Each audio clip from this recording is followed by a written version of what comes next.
Assalamualaikum, salam sejahtera. Saya Amin Fuad, Pemain Ke-12. Hari ini saya ada special guest, as you can see on my screen. Siapa yang into football in Malaysia, you should know Reem Shahwa. So Reem, are you still like macam kerja dengan Astro Supersports and everything? I'm still with Astro Supersport. I'm on a show called Man on the Street now, where we bring fans to meet legends that we bring down. But no, I'm not on radio anymore. I'm still on radio part-time lah, macam when they ask for me, so I will fill in. Tapi I'm not with Mix FM full-time anymore. Anyway, how are you doing surviving MCO right now? Oh my god, it's been super hard. I don't know, if people follow me on Instagram, I think they know some days is a lot harder for me, but some days are okay lah. Macam most of the time I masak just to keep myself distracted. Tapi this week has been super busy because we just started Man on the Street again, but we're doing it from home. So the legend will join us macam ni lah, on Zoom, and then we bring the fan into the chat room, and then we talk for half an hour. So at least that's keeping me busy, and I have something to do. But the first few weeks of MCO, macam I didn't have any work. Oh my god. Yeah. Okay. As you know, life is a bit.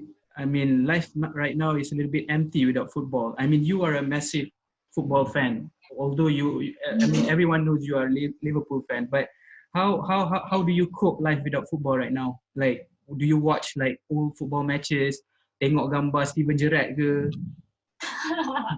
So I subscribe to Inside Anfield. I think it's on the Liverpool LFC TV channel on YouTube. You can watch it on YouTube, or if you have a subscription to the LFC TV, you can watch that as well. There's a lot of behind the scenes. I actually like to now lah, because we're all in MCO. I do rewatch a couple of matches. Like the other day, I was watching the United game, the 2-0 that we won this season. That last minute goal from Salah, and then Alisson running over. So things like that, Champions League, not the final, the Barca game. And I like to see like the behind the scenes as well as to what the players are doing.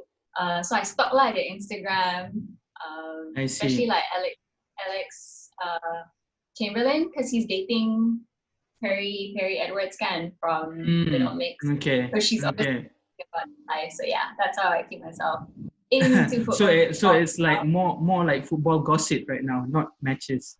Football gossip, exactly. And then trying to keep up, like, when are they going to restart the Premier League? Which club is now going to take furlough? And then of course now the big news with Newcastle's takeover. So how do you start to get involved with football? Because whoever knows you, that you got involved with football, I don't know, what start with ESPN, Sports Center Malaysia, and then you went to somewhere after that. Can you tell me how do you start your career in football? Like not football, but in football industry. The football industry, I think it was by chance, because I've always liked football. Like I've been a Liverpool supporter since I was 10, but I wasn't much like hardcore into it, in a sense. Like, I mean, of course I watched the games, but that didn't macam my knowledge is so much as it is now, because I had to learn as I went on. But how it started was, I was at NTV7 initially. I was a broadcast journalist under news, and then one of the ex-directors left NTV7 and worked in ESPN.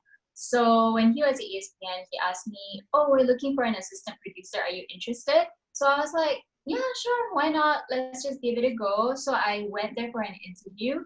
And then when I was there, they actually said like, you speak well, you look nice for the camera. Do you want to audition? And I was like, no, I have no hosting experience, nothing.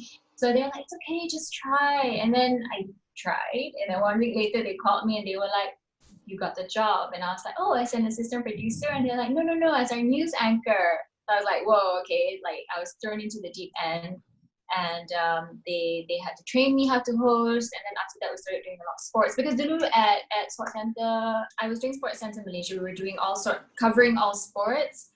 And then after that, if you remember, Sports center or ESPN in Malaysia closed down. The HQ in Malaysia closed down. They went back to Singapore. Yes. And I didn't have a job, so I started working for AirAsia. I was doing sports marketing. So I was looking after the QPR account when I was at sports marketing. Okay. So we were going back and forth, with the sponsorship and all that, coming up with marketing plans for them. And then suddenly all my ex-colleagues from ESPN moved to Astro Supersports, and then they started this show called Football Overload. And they asked if I was interested in joining it, and I was like, yeah, sure. So I went back into sports under Astro, Football Overload, and then from then on until now, it's been like 9 years already since. Yeah, with Astro. Yeah. Okay. I mean, how's the experience like working in football industry? Is it a dream come true for you? Because certain people outside from football or a football fan who thinks that working in football is such a privilege. You get to meet a lot of footballers. What do you think? Yeah. Definitely, it's 100% a privilege. You get to meet all these amazing players, and you get to watch games live, which is still it's super awesome. I love live atmosphere, just being with the fans, singing the club anthem, and then watching the game in right in front of your eyes. It's so different from watching it on the screen. So that's definitely a huge privilege, and of course getting to talk one-on-one to the footballers. Like, can you believe I've spoken to Pele? You know what I mean? Like, things like that. It's like I never dreamed that would ever happen. So yeah, and then you get to go to the World Cup and the Euros. I mean, that's a glamour part of it. Is it a good life you're having? It is. It's a very good life, I have to admit. Okay, I mean, no complaints there. But there is a not so glamorous side of it, because the traveling part is very, when we go to all these faraway places, it's not easy to get around. So you always have to take care of yourself, take care of your baggage, everything you have to carry yourself. And then, stadiums are huge. So you have to always walk from one end of the stadium to get your media pass, go to the other side of the stadium to the media room, and then interviewing the players somewhere else, and then all the waiting around. And of course, you have to do a lot of research, because football is so much information in football. I think even if you're a super hardcore fan, to know everything about every player, about every team, about that it's different from clubs to country to one league to another. There's just so much to learn. So sometimes it gets a bit overwhelming as well. So it's not as easy as people think it is. Of course, if you're a fan of the club, if I interview Liverpool players every single day, then my job is easy lah. But because I have to interview other clubs and other leagues, it gets a bit tough sometimes. I see. So everyone knows, everyone recognizes you as a Liverpool fan. How do you start supporting Liverpool actually? Why not other teams? Like, why not United, Chelsea, Arsenal? I think because all my cousins at that time supported Man United, and I didn't want to be like them. I didn't want to support. And then Liverpool was the second biggest team kan masa tu. Yes.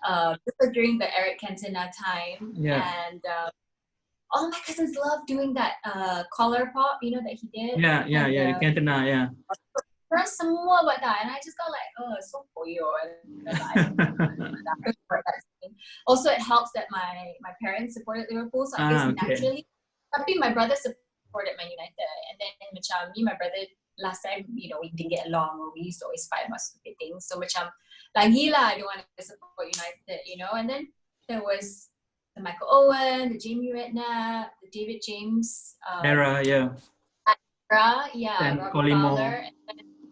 Sam Collymore. And I used to buy the Goal magazine and shoot. I don't remember back in the day. Yeah. So from there, I was reading up about all these players. Masa tu, I didn't even watch a full game yet. I didn't watch a full 90-minute football match. I didn't even really know football. Masa tu, I was like 10. But I bought magazines just because my cousins bought. I was like, oh, this must be interesting. And it's cooler than buying all these entertainment magazines. I don't want to be an entertainment girl. I want to be cool and football, something sporty. Different. So sporty. So I bought those magazines, and then I started reading up about the players, and that's how I got into football and Liverpool. Okay. Can I ask, which club do you hate the most? Like, maybe dislike? Okay, that's a very dislike is a big word. And not dislike, maybe less. Kurang suka lah, kurang suka. kurang suka any club tau, to be fair. Yeah, Okay. like even Man United, I don't hate Man United. Like I respect their history, everything that they've accomplished. They've got great players, great manager. But it's the fans. It's the fans, United fans that I cannot stand. Are you a United fan? I'm a United fan. I'm nice. I'm nice towards you. Really? Yeah. Okay. So I mean, okay. What do you think about the Michael Owen situation going to United? Is he considered a traitor or Judas for you? I mean, at the end of the day, even like with Sterling going to Man City, Suarez going to Barcelona, you know, all these things happen in football, and I think you can't really blame the player because macam if you were put in that spot, I mean, for us, it's hard for us to macam Accept. be in their right to accept because you're such a loyal supporter of the club. Of course, you can't accept. Tapi as a player, it's your career. Okay, what's the difference between a footballer going to a different club versus you going to getting a better offer from another club, which could potentially you see your career path going further with this new company and they're paying you more? Wouldn't you take that job because it's better for your family, better for but in this case, I mean, we are talking about Man United, the biggest rival in football. You know, Michael Owen could go anywhere, but maybe not Man United. You know, or but he only went to Man. Sorry, he went to Man United after Madrid, right? After Newcastle, actually. Oh yeah, you're right. After Newcastle, so it wasn't right after Liverpool. Well, yes. So ada buffer lah. So I don't know. I can't hate on Owen, but you see how karma works, right? By the time he left Liverpool, his career like went down. Went down a bit, yeah. Exactly. So he won the Ballon d'Or at Liverpool. So yeah, he shouldn't have left us. Do you ever get some? I mean, you spoke about United fan or whatever. I mean, the relationship you with the United fan or whatever. I mean, do you ever got any nasty negative comment from other football fans, especially United fans, and how do you react towards that? All the time. So okay, United fans yang lah banyak, they will just try to put me down, troll me, whatever. Okay, biasalah, banter kan. Football club, it's fine. I can 100% accept that. But so I think the biggest criticism I get a lot last time on Twitter especially, it's just the fact that I'm a girl and I'm like, and they can't accept the fact that like a girl is getting these opportunities to cover all these games and talk to these players. So macam easy target. I'm an easy target. Is it more jealousy? I think it's a bit of both. I mean, it's like seeing it's like football is a man's sport. Why is there a girl there? Is it just because she's a girl, maybe she looks pretty so she got the job? I mean, I don't think that's a fair assumption. But after this one time, I think it was the last World Cup, if I'm not mistaken. I don't even remember what country now. I don't remember the exact context of this tweet, but I think it was one of the countries who qualified for the World Cup for the very first time. And then they were playing against a bigger country, and then of course that big country was leading, and then this country that qualified for the first time scored. Do you remember which team it was? I can't really remember, yeah. But anyway. Yeah, so anyway, they scored and the score was like 4-1 or something. But even though they were losing, they celebrated. They were happy to get that goal because it's the first World Cup goal ever for this country. Yes. Which I was like, yeah, of course they're celebrating, right? And so I tweeted, wow. I didn't even say wow. I was like, X country celebrating like they won the World Cup, which is a fact, right? Like it's a fact. Yeah. And there were headlines after I tweeted that. A lot of other newspapers had the same headline. And I got criticized. People were like, you know nothing about football. Of course they're going to celebrate. You know, it's your first time in the World Cup. They get to score. And I'm like, I didn't say anything. I didn't say it was a bad thing. Yeah. I was like, it's a fact. What I see, I'm stating as a reporter. Yeah. That would be what I would write in my columns or whatever. And they took it out of context, and people would even like tweet Stadium Astro saying, oh, you should fire Reem. Reem doesn't know anything about football. To that extent.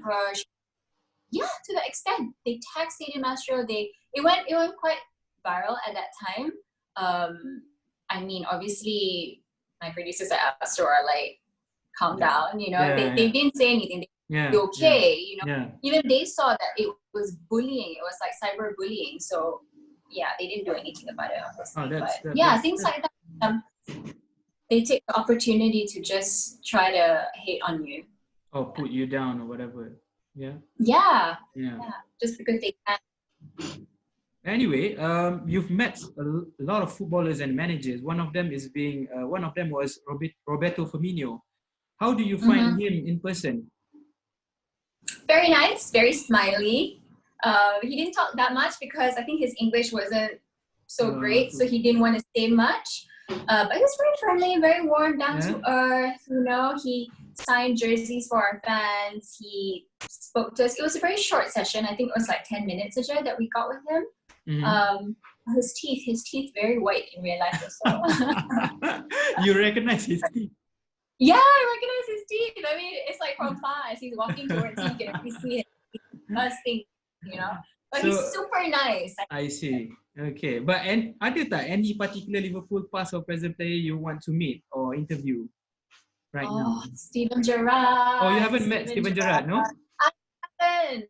I haven't. He's like my ultimate lah. Okay. Why do you want? Is that your idol, like your Liverpool idol? Or? Yeah. He's my Liverpool idol, my all-time favorite player, I think, from the club. Just because, he was like, what's the word? Like, he's from Liverpool, right? And then he grew into the club. One club man. Born and bred Liverpool. Exactly. Born and bred, captain, you know, and just one of the best midfielders in the world. He's represented England. What's not to love about Steven Gerrard, I mean, Liverpool 2 games away from clinching the title, I think. Was it 2 games away? 6 points. 6 points. Yeah. So obviously now the league is suspended. How frustrated are you, or are you quite relaxed? I'm not relaxed. I'm like, wow, after 20 years, I've been waiting for this moment to happen. Coronavirus happens. Yeah. Sakit hati lah. Of course sakit hati, man. Sakit hati, yeah? Well, how, 30 years? Yeah, 30 years, exactly. 30 years, and they finally get the chance to win it. 100% they're going to win it now. Okay, I mean, if the league didn't stop, they would have won it right now. Yeah, it's what, 24 points? 24, 25, something like that. Yeah. So, in your opinion, when is the Premier League likely to resume, you think? And some clubs, actually, I read something yesterday. Some clubs are now suggesting that the season's campaign will be cancelled, but that is just a suggestion. But for you, surely it's not fair for Liverpool if the season is void. What do you think? I think it's not fair. What is the justification for cancelling it? Their justification is like, cancel it, start fresh from next season. But my point is, this season, they're almost 70%, 80% complete. Yeah. Why do you want to put importance on a season yang belum start, yang you tak tahu if it will even start because you don't know how long this virus is going to go on for, instead of focusing on something that's already macam 3/4 done, the money that has gone in, the effort, the emotions, everything lah, physically, emotionally, financially, everything that's already invested in this season, why would you just null and void it like it never happened? I think that's very unfair for the players. It's unfair for the league, for the TV sponsorships, for TV broadcasters who've paid all this money for this season to air the Premier League, and then now you just cancel. Then you need to return back the money. But the thing is, the money has already been paid out to all the clubs. Yeah. Can the clubs afford to pay back? It's about all the clubs are suffering now, right? They're not getting income, and they still have to pay all the players, all their workers and stuff. Expenses and stuff, yeah. Yeah, why focus on next season when you can just finish the season, or at the very least play? So sekarang I think some teams have played 29 games, some teams have played 28. Yeah. So kalau you nak fair kan, maybe just make everyone play 29 and then just end the season lah. So, end it, but don't cancel. Sorry, that is your suggestion. You feel that it just should end it at a point, 1 point dekat maybe 30 games or whatever. I feel like they should still play it until the end, but once this cools down a little bit more, they can always play at a neutral venue, so that the players and all don't have to travel so much, and the media doesn't have to travel so much. They can just, it's like the World Cup, you know, World Cup's just all in like one country. Yeah. So instead of playing it all over the UK, home and away, you just play much on neutral ground, maybe just 2-3 stadiums, and then the teams move around so much. And of course, before every game, all the safety precautions need to be taken in terms of, you know, temperature, making sure that everyone keeps a safe distance and all that before they're allowed. But neutral stadium, but empty lah. Do you consider the current Liverpool team the best in the Premier League era, better than Sir Alex United, Arsenal unbeaten, or perhaps the Man City oil-rich club, or even Abramovich Chelsea? Wow. I think it's very different, because I think football now and football then is very different. Like back then, football had a lot of big characters, big leadership. I'm not saying that they don't have leadership. Well, the Liverpool squad does, looking at how Jordan Henderson is. But the way it's played, how we're playing from the back going forward, how the team is free-flowing, attack. I mean, of course, I'm going to be biased, and I'm going to be like, yes, of course. Premier League, whatever. But then we didn't get the Invincibles record, you know what I mean? So yeah, people will argue like, oh, but based on statistics, you're not that great.